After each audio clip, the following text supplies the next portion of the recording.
World views. There's a part of me that's terrified of this talk. Anybody else ever heard or used the phrase, "What world are you living in?" Do we even know what we're saying or hearing when we use that? Most of us really don't, if we're being honest. Those of you that have been with me a while know I'm all about looking up words and where did they come from and why, how did they get to mean what they mean. World, in its origin, literally means human existence, the affairs of life. Right? Well, and yet we use it referencing a planet. Some of us use it referencing a universe. It's interesting, some of us use it to reference sports. We have a World Series that has nothing to do with the world at large. It's very United States-centric, with the exception of teams from Canada, if they make it that far. And yet we call it a World Series. I don't know. Our view, the root of view, is to see. And that one's pretty straightforward. So if we put those together, our worldview is literally how we see human existence and the affairs of life. And how many of us relate to it that way versus how we look at another country, or how we look at another government, or how we look at another religion? And we miss the people because we're looking at systems and organizations. Most of my talk this morning comes from excerpts from an amazing text. And I will tell you the text at the end, and you will be blown away. Trust me. The author starts off, "The New Age began in part as a reaction against authority in favor of individuality." And so what the author is talking about there is systems controlling individual thought, and that the New Age started as a rebellion against that. And not so much against that, but for our individual right to think for ourselves. The author goes on, "By acquiring the right to think for ourselves, we also gain freedom to live according to our convictions. Inner experience came into its own as the means of testing even the most exclusive teachings and beliefs. Thus, inward guidance led the way to another and more spiritual phase of open-mindedness." And so what the author is speaking about there is when we think for ourselves, we create a whole different perspective than if we're simply following the masses, if we're simply following what we've been told to think. They go on. "Now that we have passed into the social period, we are able to appreciate individuality, our unique self-expression. It was the course necessary for us to claim the right to think for ourselves, to test matters for ourselves, and to become aware of our subjective, meaning the personal or egoic, life in contrast with the objective or the unbiased and impartial." And so what's being talked about there is this beginning to differentiate between defining our inward experience by what's happening on the outside and beginning that process of knowing our inward experience independent of situations. It's beginning that process of awakening to we are at choice about how we experience events. We can't always control the events, okay? Because stuff happens. You know, two people backing up to occupy the exact same space is called a wreck. It happens, right? How we navigate the experience of that wreck is uniquely ours. And that's what the author is talking about, that process of awakening to that power within us. And this is where it gets starts to get, okay, we've had the authority and we're moving into the individuality, and now what? The present is the dawning of the age of unity. It marks an advance not only beyond the theoretical idealism which emphasized thought as the only reality, but beyond all types of theories in which stress is placed upon the personal to acquaint us with the inner. Again, he's reiterating that the exterior is for the purpose of defining the interior. What he's telling us is no, that we're getting away from that. We penetrate the inner world to gain insight. That's where our truth is. If we really want to know, we have to go inside to know. To gain and acquire psychological points of view, to discover spiritual learning, to learn about suggestion and subconscious. As we go inward, we begin to understand how the subjective, how everything on the outside has influenced the inside. We begin to identify what's operating at that unconscious level, at that subconscious level.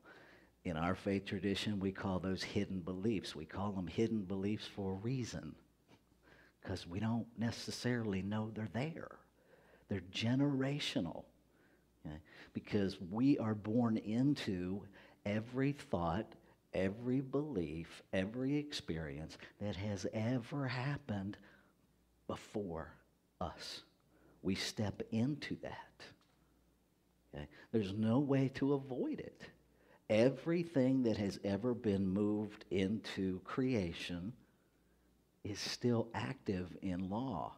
To suggest that we can actually eliminate a thought that has ever been thunk is to suggest that we could actually eliminate part of the divine. And I don't think we can do that. And I would question, why would we want to?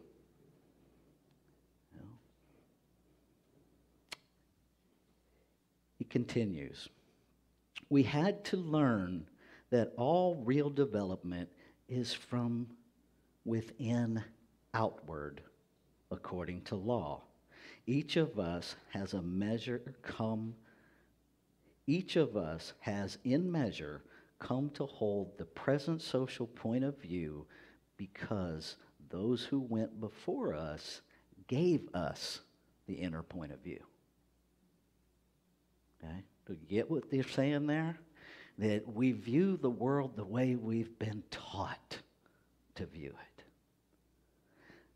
Our invitation is one of self-examination. Is that really true? Just because my parents told me, because their parents told them, because their parents told them, does that make it true? The story comes to mind. Many of us have read the story in the front of the book Born to Win, where a woman is in the kitchen making dinner, and she takes out the roast and instantly lops off both ends of the roast, tosses them in the trash, and prepares the roast. And her own daughter is like, what's up with that? Why did you cut off both ends of the roast? She's like, that's just how we do it. Conversations started over family reunions and connections. Long story short, 3 generations back, the pan was too small.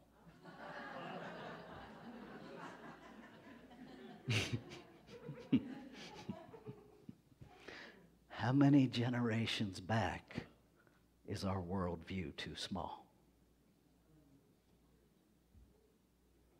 Just saying. We see the widespread social tendency of our age. It is the greatest objective social struggle the world has witnessed. For never was the autocrat, the mere individual, so effectively organized. Yet never was there such a social protest against every right of the mere individual to take unto themselves in their effort to impose their view on the world. What he's coming to recognize, okay, is that oppression, oppressing the oppressor, is just a new version of oppression. That nothing's really changing.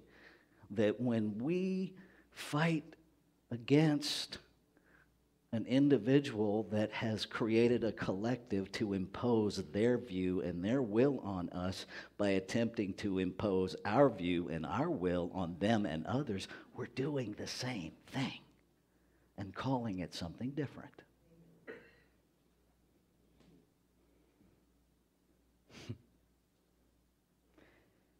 This piece gets me emotional every time. As a result, we now see plainly that all true peace is social.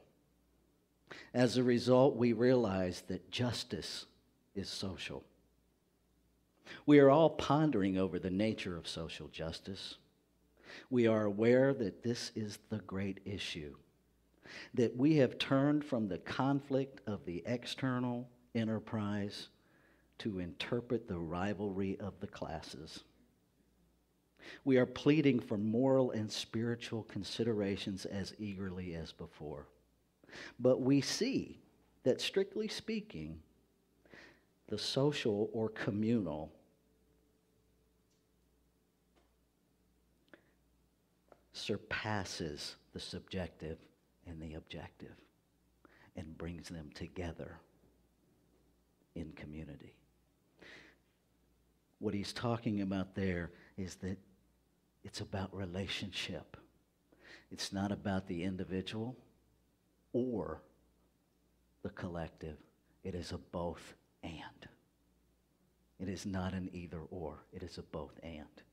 Because we are one, so we are each an individualized expression of one thing. And so this notion that we can actually even ever in any way move through life completely independent is delusion. Doesn't make you bad, doesn't make you wrong, it makes you confused. Okay? Makes us all confused. And it's really challenging, diddy-bopping through a world of duality, to remember that we're one. You know, we each came from a different residence, in a different car, using different roads, arriving at different times, so it sure as heck looks like we're separate. What if we got a little gentler with ourselves around that? What if we leaned into an experience of that? It's okay. So I'm having my individualized experience as part of the whole, rather than apart from the whole. Something to think about.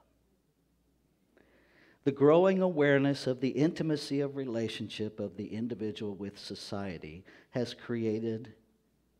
increased with us in line with the newest thought of God as immanent in the world, meaning physically present in the world. as the resident indwelling cause or source of all evolution, meaning growth and processes, our thought of God has become practical and concrete. So now he's getting into, what do? We have these different worldviews. We're all of us, every single one of us, has a slightly different worldview. So we can be like-minded and have an independent, a different worldview. If we understand that the reason we're individualized is to expand creation's experience of itself, then we celebrate that we have different worldviews. Otherwise, we're automatons with no free will, and there's no expansion of experience. We're not supposed to see everything the same. Your safety is not predicated on everybody agreeing with you. It isn't. But a lot of us think it is. I know I'll be okay when you agree with me. Really? I don't know about you. Yes, I do. I know about some of you. I engaged in behavior that you really need to not agree with if you love me. Seriously. When I was younger, I was an idiot. That's not self-deprecating, it's honest. I engaged in behavior that hurt people, that hurt me. And then I blamed them. Because if they really loved me, they would have stopped me. Yet every time they tried, I made them the bad guy. See, that's what happens when we operate from just our worldview. It's a no-win. It's an absolute no-win. I had the most amazing experience yesterday. On a personal note, the most amazing part of it was that at the tender age of 59, I've got to go to my first story hour. That just wasn't something that happened in my childhood. At the Nevada County Library yesterday, they hosted a drag queen story hour as part of Pride Celebration. She was fabulous.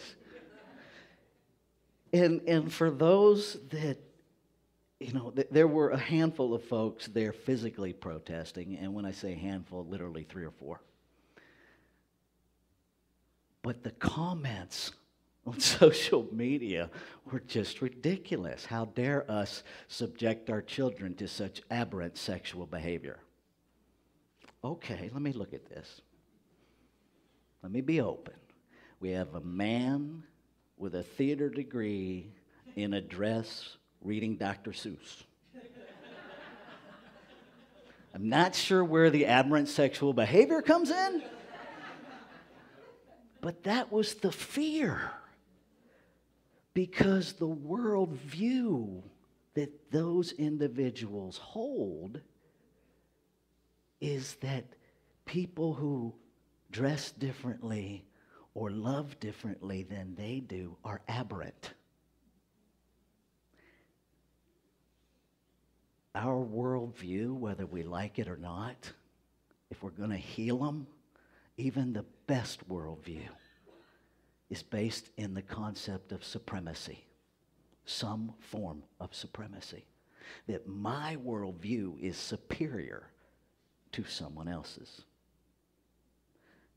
And if you know me at all, you know I am about dismantling supremacy in every form, that I will continue to live, breathe, preach oneness until supremacy in every form has drawn its last ugly breath. Amen. Even supremacy of science of mind. We're not immune. Let's not even play that one out. Okay? If we look back, and one of the things that we do on Wednesday night is we identify it in our writings and we call it out. Because there's lots of places where, because humans are doing the writing, where our own founder is like, we pulled the threads to this, this, and this because there's no one right way. And then the very next sentence he will say, we are the right way. It just means the man was human. That's all. Are we willing to jump on board with that? Or do we go inward to know something bigger?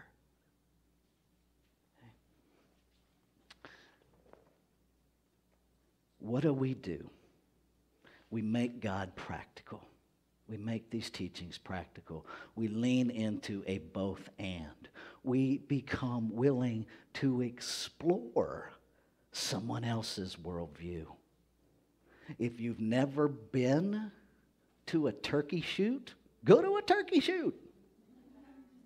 Now, I know that might sound crazy. You don't have to shoot. You don't have to like it. What if you just got as far as the parking lot? It's a start. Right? If you've never been to a drag show, go to one. If you've never been to a musical, go to one. If you've never been to a political rally of the other side. What did he say? Yes, I said it. It was out loud. Let me say it again. If you've never been to a political rally from the other side, you might learn something. And this is where my heart got really touched yesterday. There was a young man, a 26-year-old young man among those protesters, who an older, more seasoned social activist engaged in conversation. And when we talk about standing for something in love instead of standing against something, this is the power of what happens, people. He listened to that young man. He didn't challenge him. He didn't correct him. He didn't criticize him. He listened. And on the other side of that conversation, what was learned is that young 26-year-old man was there for the exact same reasons that the group from the LGBTQIA community were there. Because he is in fear of his existence going away. Things are changing too fast for him. He doesn't know where he fits into the relationship of society anymore. He wasn't protesting a drag queen. He wasn't protesting children being exposed. He was screaming for, where do I fit in now? Because I've been conditioned from the outside inward to believe that this is who I am and this is where I fit and it's going away. What does that mean about me? He was terrified because he doesn't know where he fits on planet Earth anymore. And he doesn't know how to navigate his own life with the changes.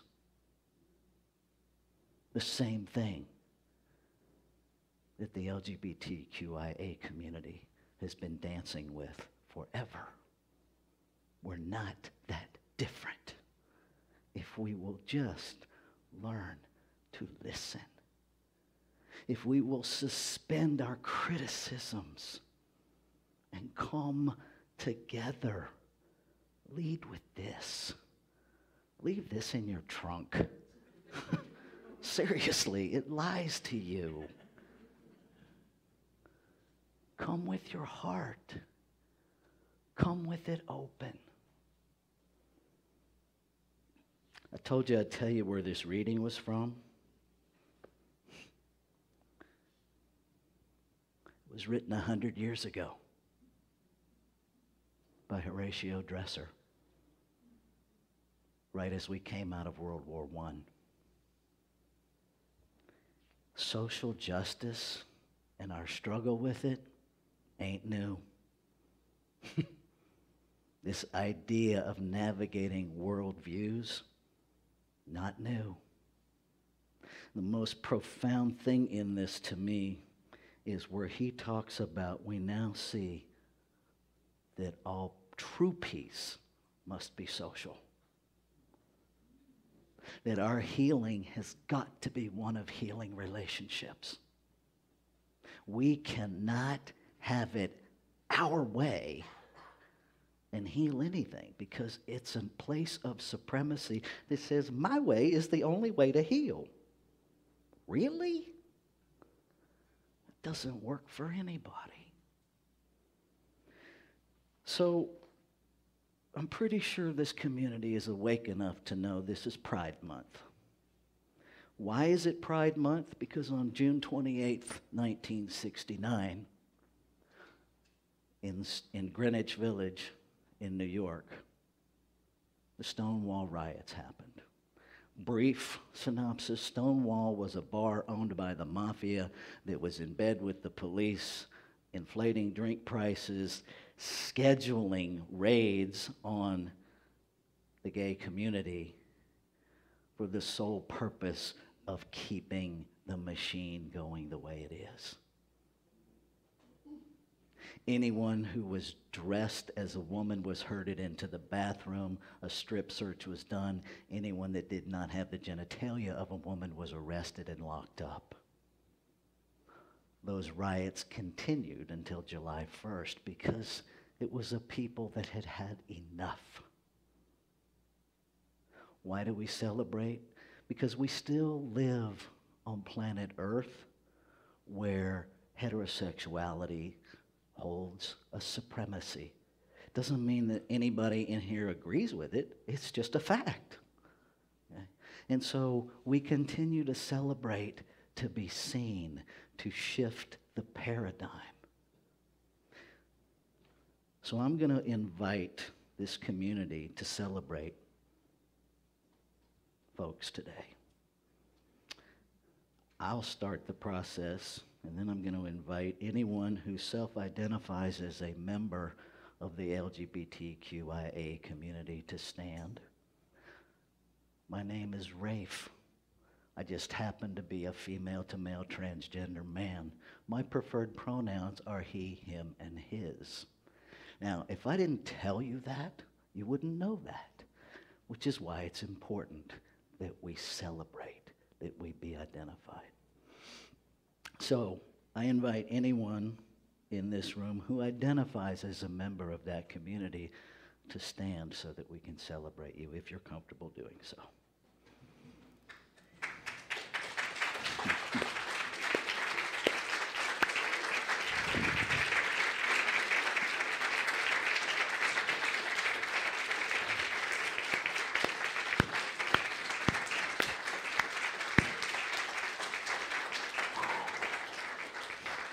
Thank you.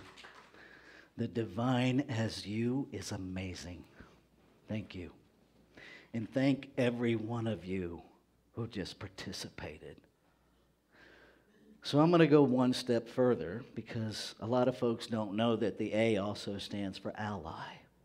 And an ally is someone who stands up for folks. So anybody that considers yourselves to be an ally in our community, please stand so we can celebrate you.